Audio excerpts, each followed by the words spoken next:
Welcome to the Get It Done podcast. I'm your host, Jimi Ryan. Today we're interviewing Barnum. Let's get it done.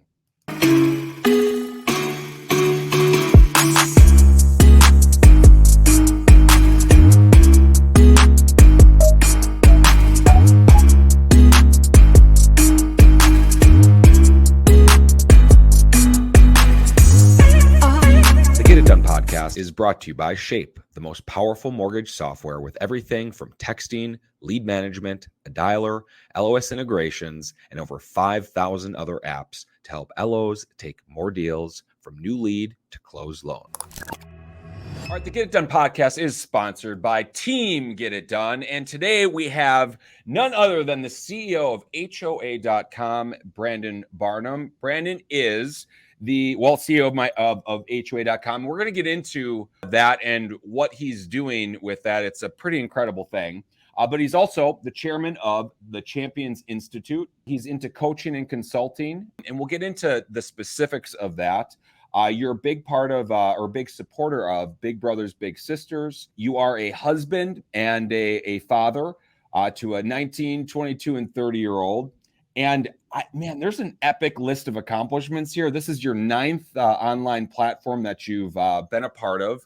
I'm just like reading this huge epic list. You had Refer.com, which had 5 million members, and 250,000 of those were real estate agents. You used to be a loan officer with $500 million in production. And I just cannot wait to get into this story. And Brandon, without further ado, welcome to the Get It Done podcast. Oh, thank you, Jimmy. It's my pleasure to be here. Let's get it done. Dude, let's get it done. So, okay, you met in Vegas at the Modern Mortgage Summit, which was just an absolute epic show. And if you're watching this at any time and have the possibility, the chance to go in person, is absolutely worth the cost of admission. And we met, and you told me, Jimmy, I'm doing this HOA.com thing, and I'm like, you never know who you're going to meet.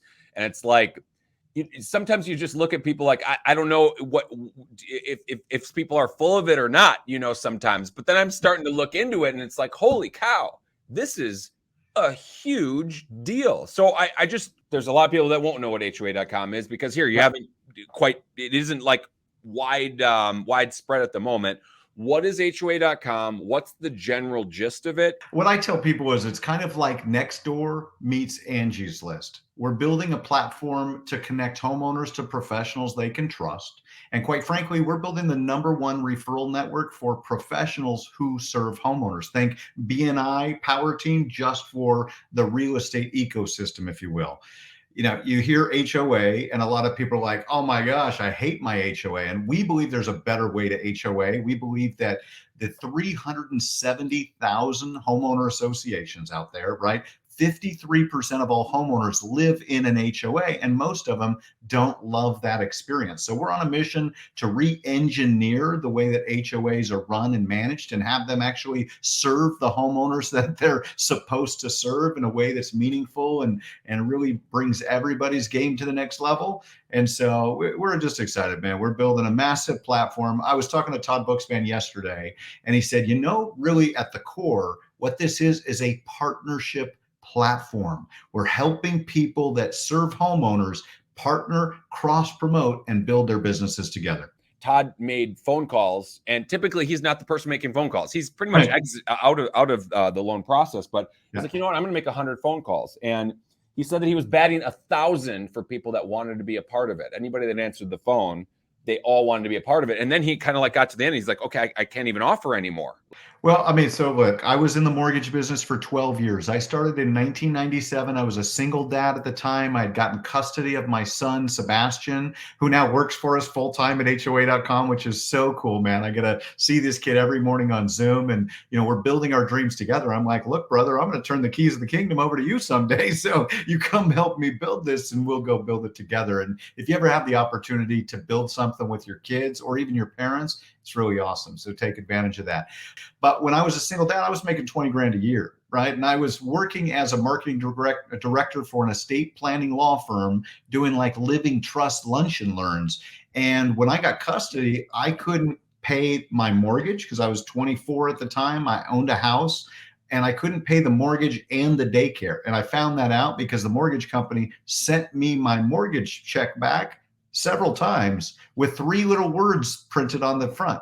It said NSF. And most of you listening are probably not old enough to know what a check is. You used to write a check instead of sending money electronically. NSF stood for insufficient funds. It basically meant my check bounced. I couldn't pay my mortgage. So I'm like, I got to do something different. I got to get into a different industry. So I got in the mortgage business, and I took my income from $20,000 a year to $200,000 a year in 18 months because I had somebody teach me the art and science of what I now teach as raving referrals, how to build partnerships with others who are serving your perfect prospects every day. Brother, I love that, and I want to slowly get to that point. So Cool. the Get It Done podcast is really all about the come up story, and Mhm. I really like where you've already taken this because that it like you literally just condensed a come up story right there. I Yeah. want to go back a little bit further. Brandon, where were you born? How did you start your life, and what were your parents like? Oh man, wow, what a question. Okay, let's go there. Let's get it done. So, I was born in 1970 in Portland, Oregon, and my parents got divorced when I was 4. My mom decided that she was a hippie lesbian. And Oh my so goodness.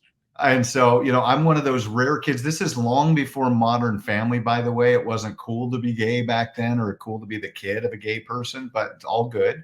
It made me who I am. I would never change a thing. However, like one of the things is that my mom was really a hippie at heart. And so we moved all the time. So in elementary, middle school, I went to a different school every single year between kindergarten, first grade, second grade, third grade, fourth grade, fifth grade, and sixth grade. So for 7 years, we constantly moved. I was like a military kid almost, except without the discipline. In fact, it was the opposite. It was anything goes. There were no rules. And my mom supported me with unconditional love, but there was no rules whatsoever. So anyway, I was always moving schools, having to make new friendships, and it's probably led me to my lack of fear, right? In terms of going to social events and networking. Like you just have to always meet new people, which is why I was having fun meeting you out in Vegas.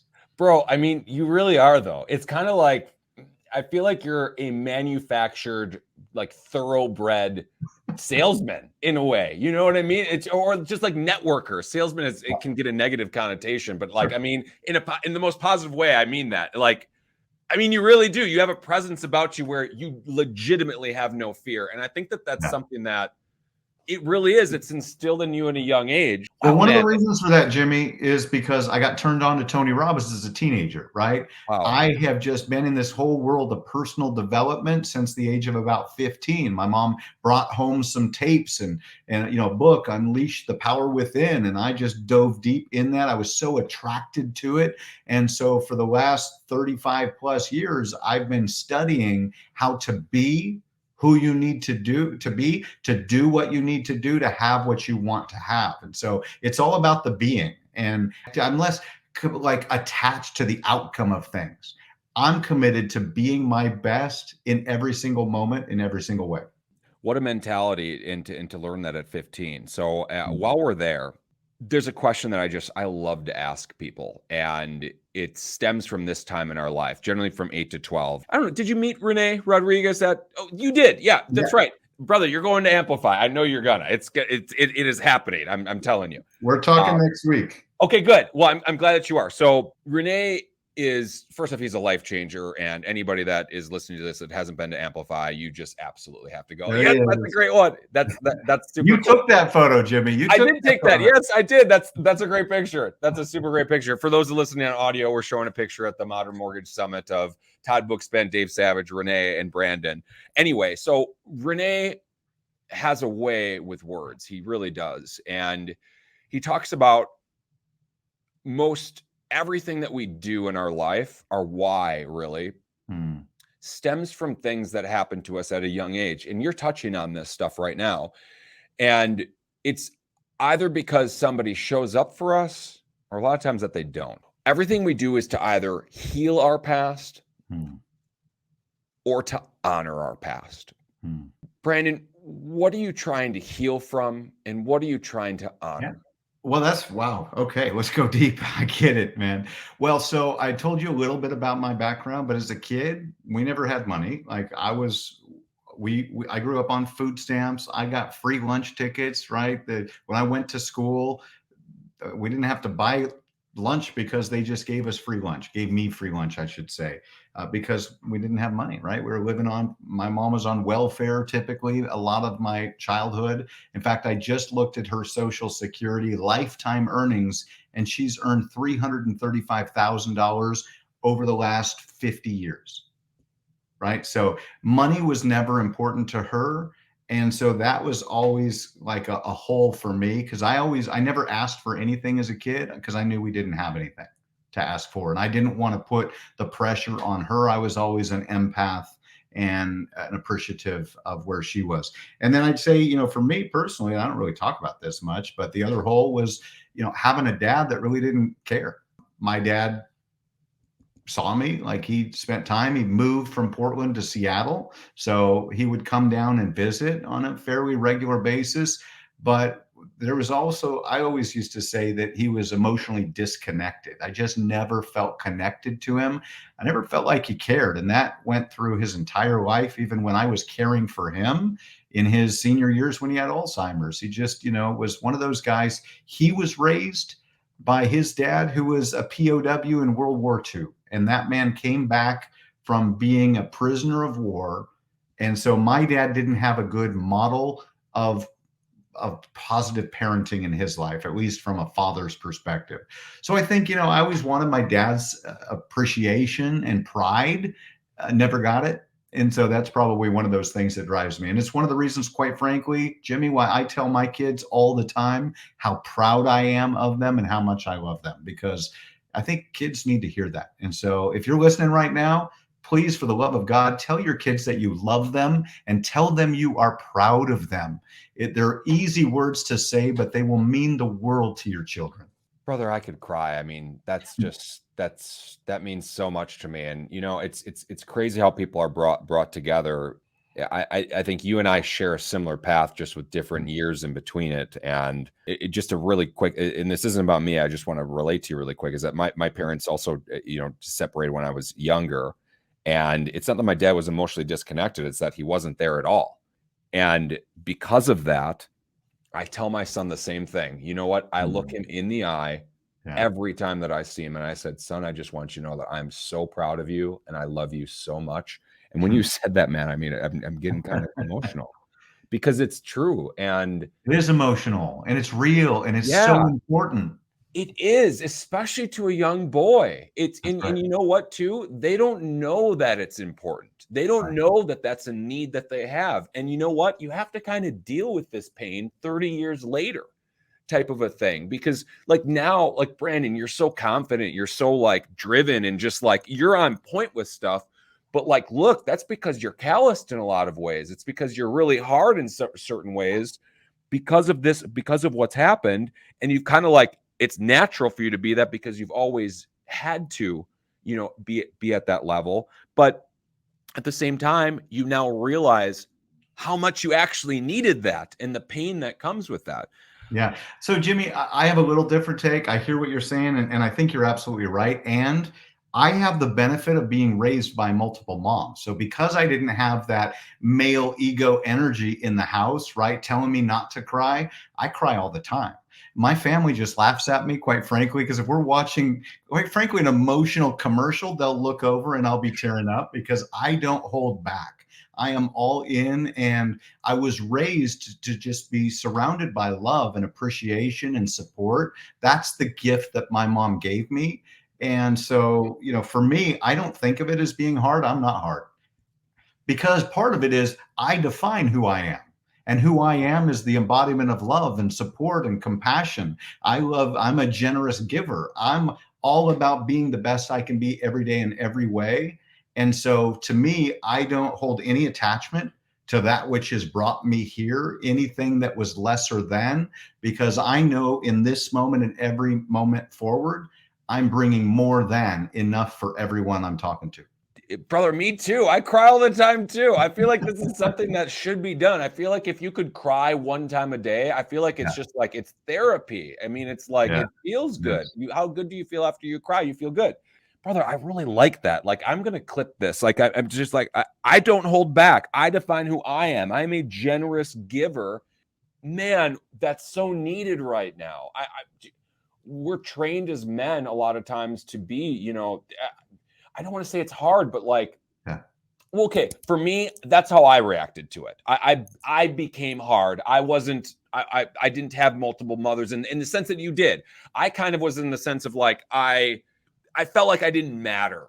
And Yeah. therefore, I'm going to just say, screw all of you. I'll show you that, I matter or that I belong or that I'm noticed or whatever it is. Yeah.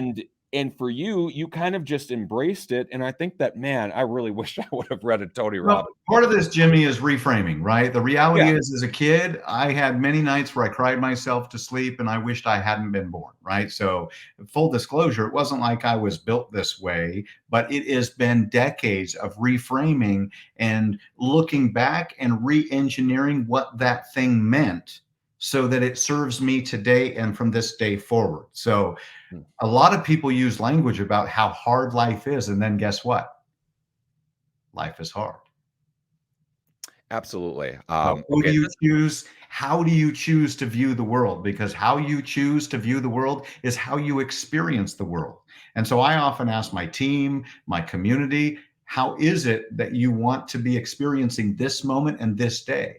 Define it in a way that serves you and serves everyone in your life. Man, I am so glad that we're recording this. So, okay. I want to move on. I want to move on to high school. So, I mean, here, hopefully you're not moving high schools once every No. year. My goodness. And so bring us to high school. Were you involved in sports? What was your first job and your first car?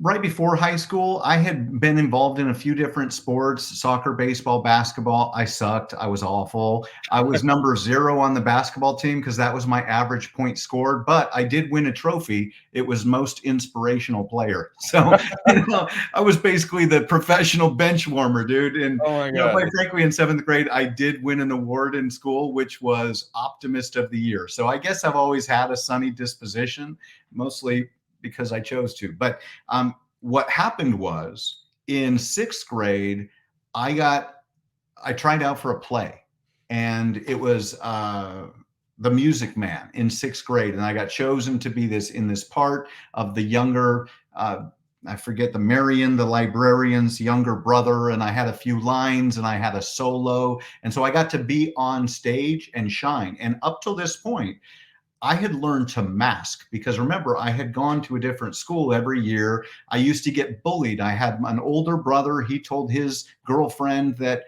our mom was gay, and her little brothers chased me from school, threw me up against a fence, and beat the crap out of me. Right. So I learned to mask and to hide the truth.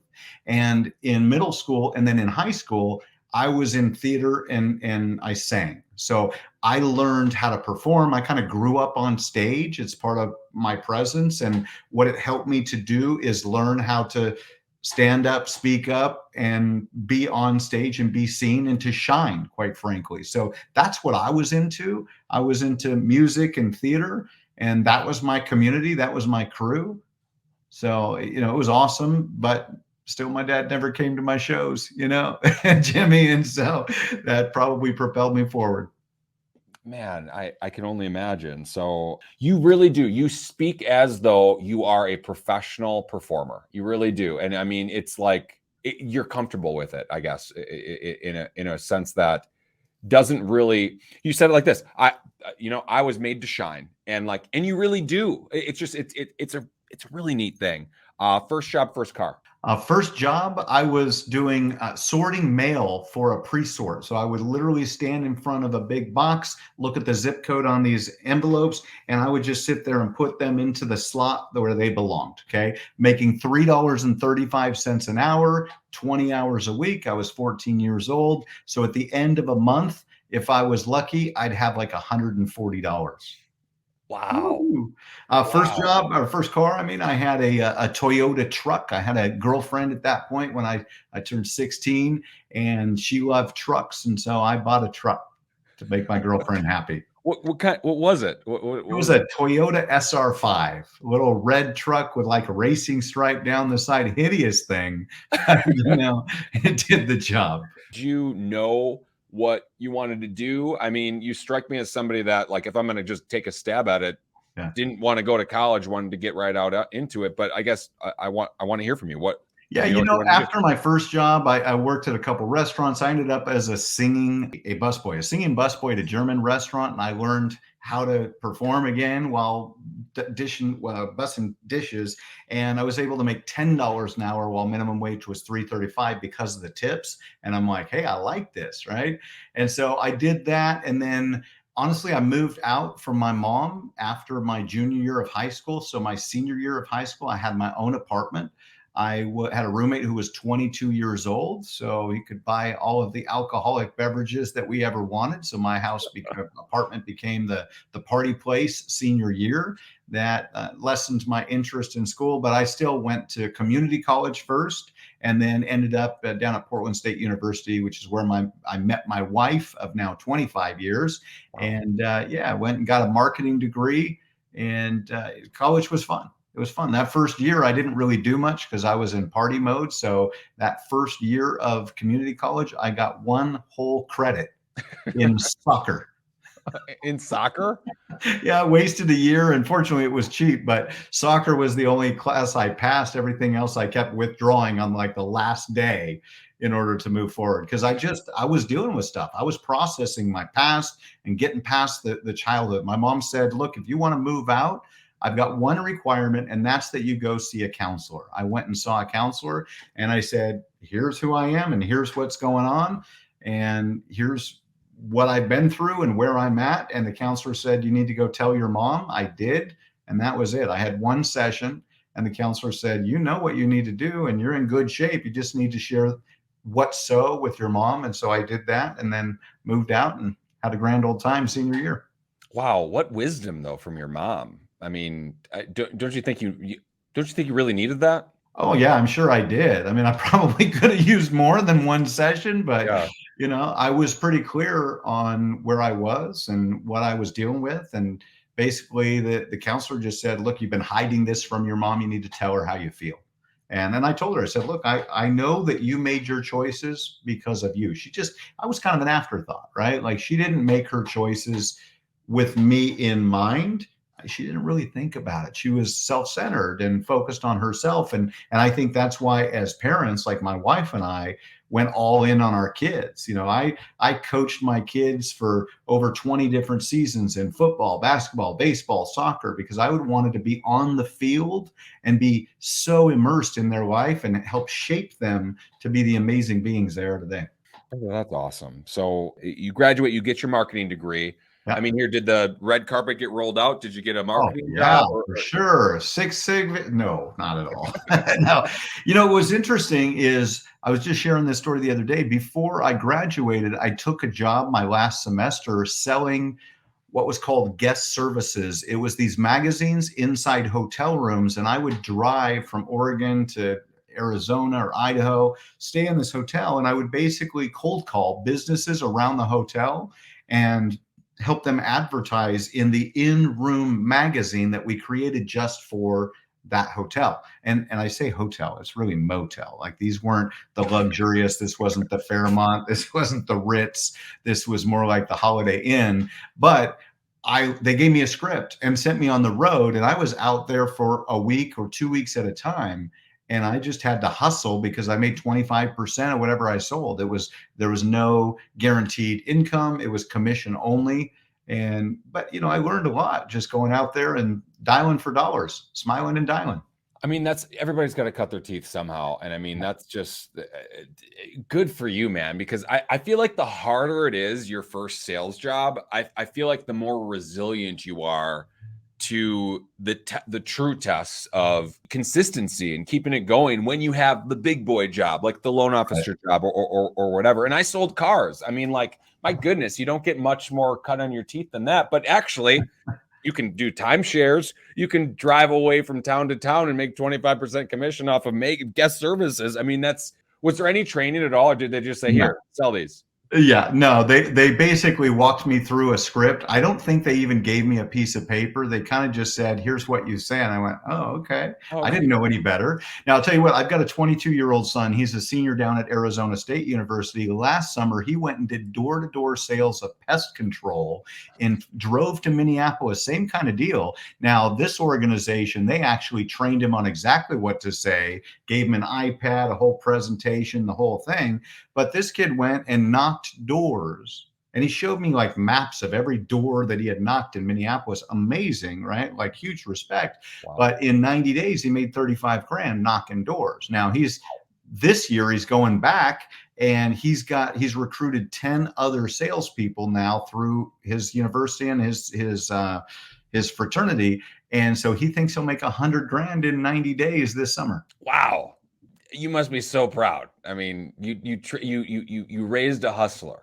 I'm proud of all my kids. That one, yes, absolutely. His name is Jackson. And, he was the one who was 6'2" and 240 at 13 years old. So I always knew that he was the athlete, right? My oldest son is just super creative, musical, loves to perform. My daughter is home from college. She's down at Texas A&M, got a full ride down to A&M, and is studying to be a neurosurgeon. And so all three of my kids are amazing, totally different. Yeah. Like each one of them has superpowers that are night and day different than the others. And I'm super proud of all three. Before you're a parent, you kind of think, kids come out as a blank slate and you can kind of program them. No, they don't. They come out their own person, and they have to, you kind of figure them out. It's just so interesting that all three of them did completely different things. Well, yeah. I mean, let's talk about my oldest, Sebastian. Remember, we're in college now on the timeline. Well, at 21, I got a girl pregnant. We dated for like a week. I found out you don't have to be married to have a kid. And she originally was going to adopt him out. We had found a family from California. They had come up, met with us a couple of times. And then when she went into the hospital to give birth, they flew up again to take their little boy home. And I spent the night with her and him in the hospital bed. And then that next morning I left thinking he was going to California and I'd never see him again. Found out 2 months later that she decided to keep him. And by the end of, a year, he was in my life. First year, I just kept thinking she's not going to make it. She's going to give him up. And then by the age of 2, I had full custody. So that was at 24 years old. I was a single dad. I'd already bought a house, but I had to grow up quick because now it wasn't just about feeding myself. I was responsible for another human being. And if you want to grow up fast, be a parent. So that was the life-altering event. Now, my wife and I have been together since he was 1. So she's been in his life for the last 29 of his 30 years. But man, that was a major wake-up call. And part of the reason I am who I am now. Right. And for him, he didn't have it so easy. Like I had to figure it out. I was a kid raising a kid. Yeah. So totally different than my other two who had the benefit of a, solid home life. Like my wife and I were living separately when I got custody of him. So he was like in a frat house almost. I had bought a house, but there were 4 of us living there. And it was just a bunch of 20-something-year-old guys doing what 20-something-year-old guys do. Right. I would say that any person becoming a parent, no matter the age, like that's a wake-up call. I mean, because for me it was 33, and I mean that's 12 years after you're 21, and I mean it was like, whoa, holy, like your whole life completely changes. Absolutely. But in the best ways possible that you could have, like literally the old you actually does die, and when a piece of you dies, it hurts, it stings, it's painful. But I would argue that the new you is light years better than the boy that you were, the younger version of you. So she decides to keep Sebastian. Yeah. And you end up getting custody. This is a spot that hits really home with me because on a personal level, like I struggle with this type of stuff personally. And I guess, what was the process of that? Just like, I mean, your words, like, look, I'm a boy. I'm basically now in a position where I have to be a father, where I'm barely like I have daddy issues myself. I mean, you know what I mean? Like I'm totally unqualified for this. Oh man, I broke down crying like a baby for sure. So my son's aunt called me one day. I was working at the law firm where I was a marketing director, and she said, "You need to go pick up your son from daycare. His mom is strung out on meth, and you'll find her at this bar." So I drove across town. I got him. I dropped him off at my mom's, and then I went and found her in this bar, and she was an absolute mess. She had pock marks all up and down her arms, on her face. She was trying to hide it because she was strung out on methamphetamines, right? And so it was hard. My wife and I cried together because I realized in that moment the life that I knew was over, right? The life that I was, all my plans, man makes plans and God laughs. Well, my plans just suddenly changed. And all of a sudden I was responsible for him, and I had to figure out all that. I had gone from every 2 weeks kind of visitation and playing daddy on the sidelines to being fully in the game. And it was a wake-up call for sure. But after that, I did a petition for custody. She didn't even show up. She never contested it. And I just told her at that time, I said, you know what? You're a mess and you need to go get your life together. I'm going to take care of him. And when you get back on your feet, you're welcome to be a part of his life anytime. I'm not taking him away from you, but I'm taking him for now because I got to take care of him, and go get your life together. And so, she did up and down. And then she had him once for a weekend visitation, and she had been arrested for selling meth. Didn't even know it, but she had him for a weekend visitation, and she was pregnant with another child, didn't want to have a baby in prison, and so she ran. And it took 5.5 months for the FBI to track her down for me to get my kid back. And at that point, he was 4.5. So that was, a traumatic experience. And, it's called custodial interference. It's kidnapping, really. But if it's a mom taking your kid, they don't call it kidnapping. They call it custodial interference. Well, that wasn't what it was. And that morning, I was on with a producer for a show called 48 Hours back in the day, national TV show, kind of like a Dateline. And they were going to run a story. I'm not too young. I'm not too young. That was a big Remember that show. one? It was a big show. So I'm on with the producer. I'm all excited because they're going to help me find my kid. I had 5 different missing children's organizations looking for him. He's on the side of milk cartons, all of that, right? Oh my God. And so I'm on with the producer from 48 Hours, and she wants to run a story about us. Not a lot of single dads, right, that have custody, especially back in the 1990s. And so I called up the Portland police detective, and I was all excited. I said, hey, they're going to run this story and we're going to find him. They're going to cast the net. And she said, you can't do it. And I'm like, what do you mean I can't? Who are you to tell me I can't go tell the story of my missing kid? And she's like, I'm just telling you, you cannot do it. And I was pissed off, honestly, Jimmy. I called my wife, now wife, and I'm just like, I can't believe that they're saying I can't do this. Well, she called me back a few hours later and she said, do you want to talk to your son? Because they had found him. They knew exactly where he was. The FBI had been surveilling with airplanes. And so later that day, I got to, squeeze and hug my kid again after 5.5 months. But trying times. So, we kind of went off the rails talking about business, but you wanted to go deep. So here we go. Because here's the thing. I as someone that has had a business, refer.com, this full well, that people don't buy from you because you're a loan officer. People don't buy from you because you're a real estate agent. People buy from people, and people that they like, and people that they relate to. And brother, I'm just telling you right now, there's a lot of people that relate to your story, especially in the mortgage industry. There's a lot of divorce, a lot of custody battles, a lot of things that are fought. And brother, to hear the story behind the man that made it all happen is, I think, ultimately I think it's more valuable. For instance, I work with Sam Parker from My Credit Guy, and I've even told him this, that like, dude, I love you, man. Like, you get all of my business no matter what. And like, that's basically what it is. Shout out My Credit Guy. I have a My Credit Guy shirt on. And but that's the thing though. It's just like, people buy from people, not because of what they do, but because of who they are. And okay, I want to go forward because I want to make sure that we get this in. So you then, I mean, being a single dad, that's tough. And you lead this to starting one of your 9 online platforms. Bring us to refer.com, because I think that's probably the most, I would say, noteworthy and big ticket. Well, let me tell you, Refer.com started as TrustedTeam.com. I created a platform. I was the CEO, and basically we created a partnership platform. We created kind of a mutual profile where the left side was all about you, kind of like a LinkedIn profile. And then the right side was your trusted team, all of the professionals that you knew, liked, and trust and recommended to your clients. Because what I learned from the mortgage industry is that if I could help other people that served homeowners win more business, they'd naturally refer me. Now, my first platform was called pdxhome.com. Back in 1997, I created the Portland Online Homebuyers Guide because I was in the mortgage business, and I interviewed a bunch of top producing loan officers and realtors and said, what's the key to your success? They all said referrals.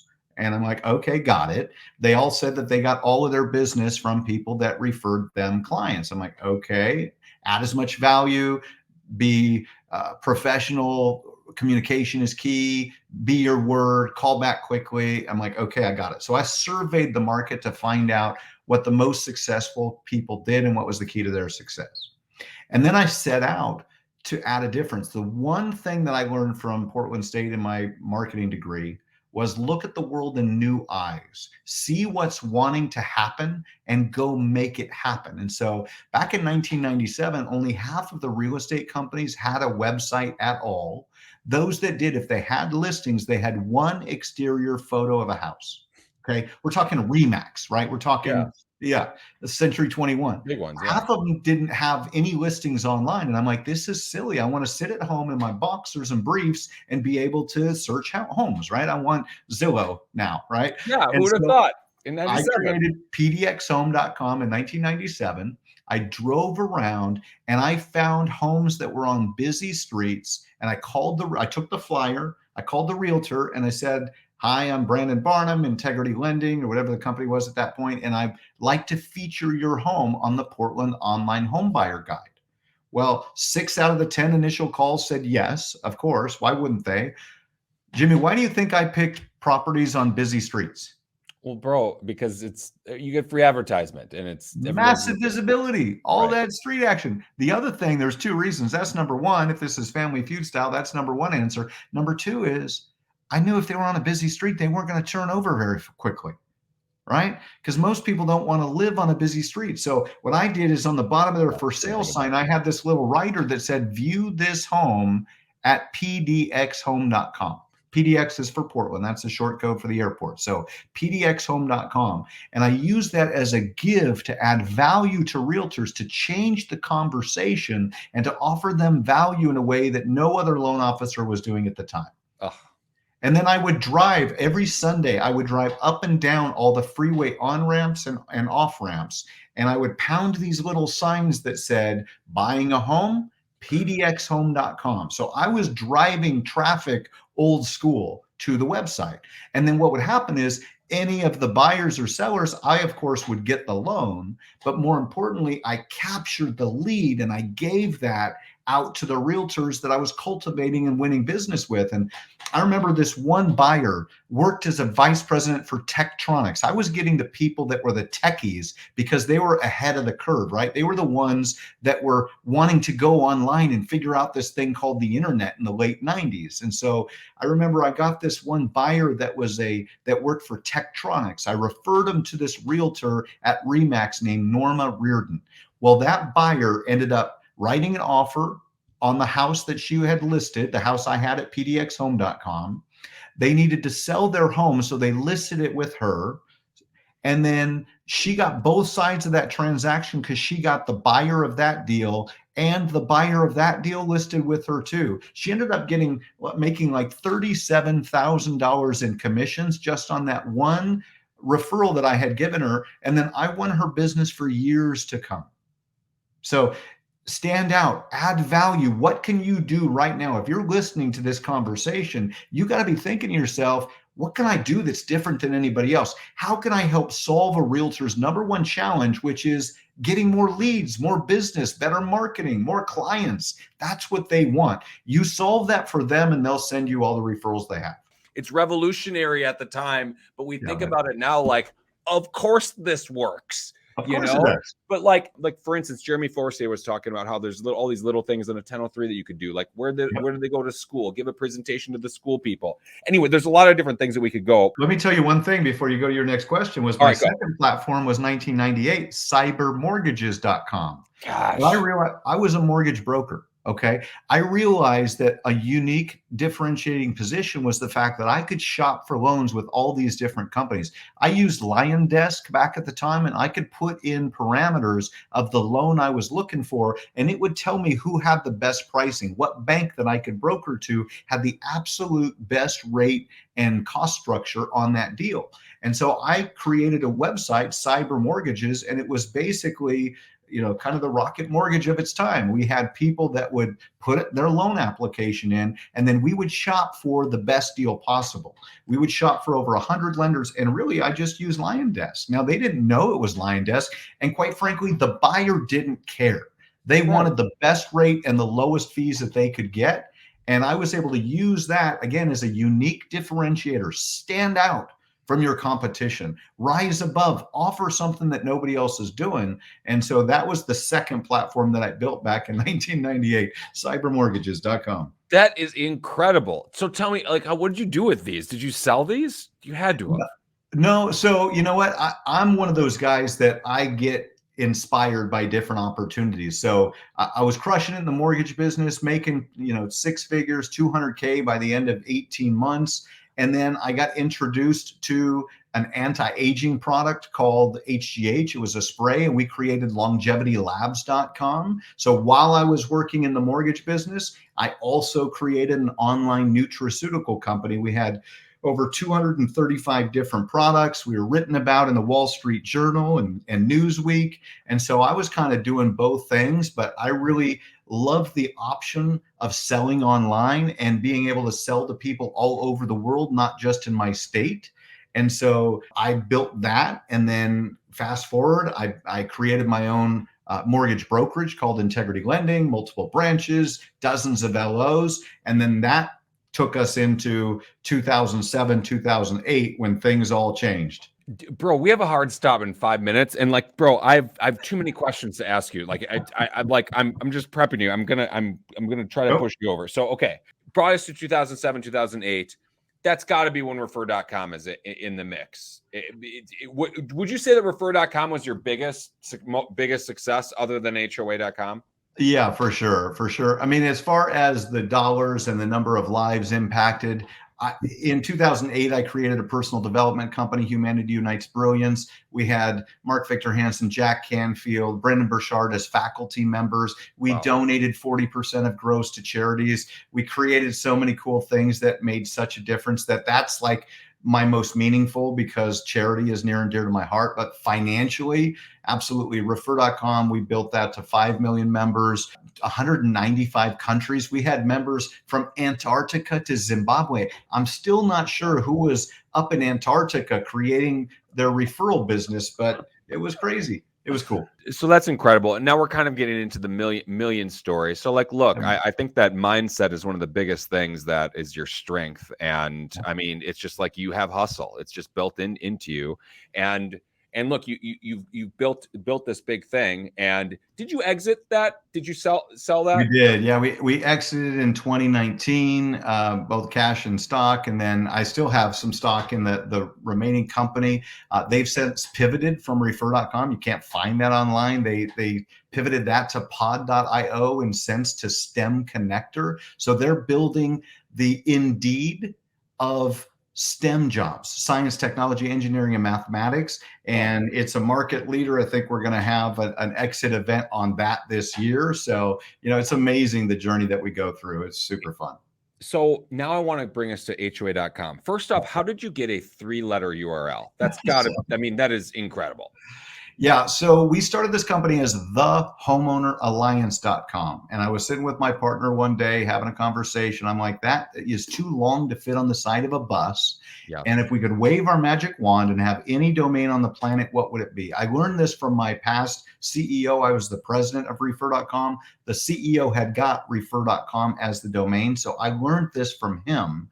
And what I recognized is home Homeowner Alliance, HOA. So I went to HOA.com, reached out to the owner, and I made him an offer he couldn't refuse. And it was basically like a lease to own type deal, right? I mean, he had been offered 7 figures for the domain already.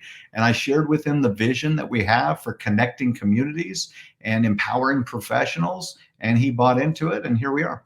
That's incredible. So I want to talk a little bit more about HOA.com. And is there any sort of offers that are available for anybody that is, well, first off, for any loan officers or real estate agents that maybe want to sign up? Is it available for people to sign up right now? Yeah, it is. We're going to do a massive launch at the end of Q2 here, 2023. We're still in kind of private beta undercover, which is why most people haven't heard about us yet. You're going to be hearing about us because we have over 260 million consumer records in our database feed, every homeowner in America. We're creating a number of different things like essentially a HomeBot clone, but with co-marketing built into it, your own concierge service. We do business alliances that are kind of like your own BNI group. We do community impact campaigns, so much cool stuff. If you're a loan officer, go to HOA.com/LO. If you're a realtor, go to HOA.com/realtor. So, okay, there's a few questions that I ask people on every single show, and I want to make sure that I get this out with like a minute left. I'm going to push you over just a little bit, but these are important to get out. So I want to make sure I do. So, okay, first one is this. Do you feel like you ever got a big break? I feel like I made some big breaks. There were some cool partnerships. I went and did a deal with Prudential Real Estate back when we started the company that became Trusted Team. And within 30 days of meeting the CEO, we were partners with Prudential on a global basis. I talked them into giving us their database of all 55,000 realtors, and they promoted us to everyone. So like that was a big break, right? That was one of those things that was a game changer because now I had the endorsement of a company like Prudential Home Services. And this was before they got bought out by Berkshire Hathaway. I was in the room when that announcement was made. So, Wow. that was one of those things, but I've just learned partnerships are so key. And so for me, it's all about the power of the partnerships. We've got some major ones that I'm not able to announce yet at HOA.com because we're under NDA, but man, it's all about the power of partnerships. Brother, I 100% agree. All right, the next question. If you were to do it all over again, Brandon, what would you change? Well, I tend to believe that everything is by design and it is divine. So I wouldn't change anything because it's led me to this perfect place called today. Like there's things that, I mean, I guess you could go back and look at mistakes that you make. I tell people the first is the worst. The first time you do anything is the worst you're ever going to be. Without the learning lessons of failing forward, you can't become better, right? So for me, there's nothing that I would go back and really change, Jimmy. It's all about what's brought us to this point. So rather than looking back and thinking about what's wrong, look forward and just appreciate how that thing has led you here and is making you better going forward. The precious present. Absolutely, brother. Well said. Was there ever a time, Brandon, you felt like giving up? So many. There's so many doubts that hit you, right? Like when you can't make payroll and you're sitting there going, what do I do next? Or if you're at a loss. I mean, when I exited Refer.com, I'm like, I was bored. Like, what am I going to do now? Right. And you have to wait for the next. And that's not a giving up moment, but it was just still a bored moment. But the reality is there's situations where, things aren't going well. And that's when you need to sit in the quiet, shut up and listen and wait till God tells you what to do next. I'm a man of faith. I believe that God has us here for a reason. And so there's times when you feel like giving up and you just got to give in and go with God. Wow.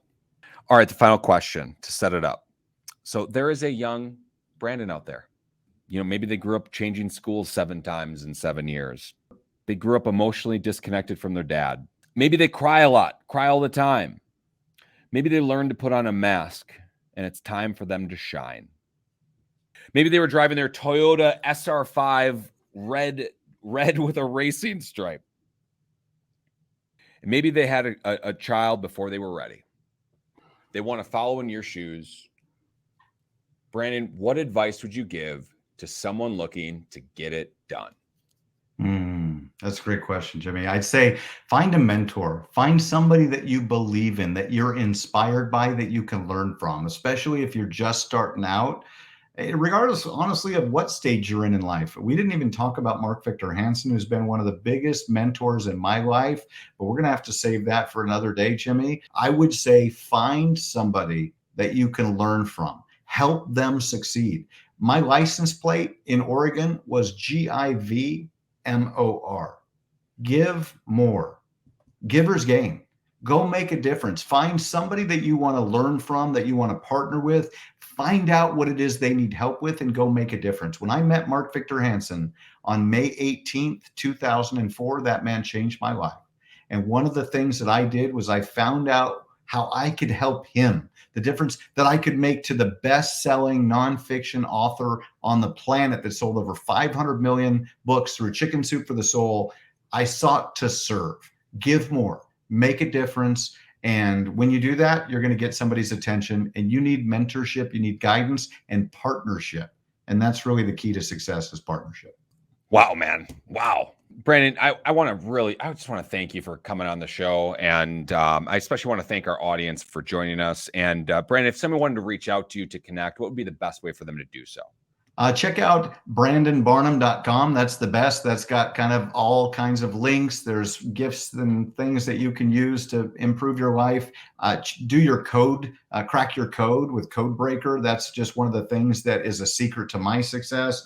We didn't have a chance to talk about that either, but I created an AI for personality science that's an absolute game changer. But yeah, go to brandonbarnum.com. It's got a link to my LinkedIn, and you can book a conversation with me, and love to connect with you one-on-one. Brandon, you're an amazing man. I mean, if we could condense it all into an hour, I think we did our best. There's so much more to you, and I just want to thank you for telling your story. And all right, this has been the Get It Done podcast. If you found some value from today, hey, can you do us a favor? Hit subscribe, write us a 5-star review. That would be excellent. Tell a friend, share this with someone, and hey, let them know about HOA.com. Sign up. It's a great program. I'm a full supporter of it. And all right, I am JimiRyan. This has been the Get It Done podcast. Thanks so much for listening. Get it done.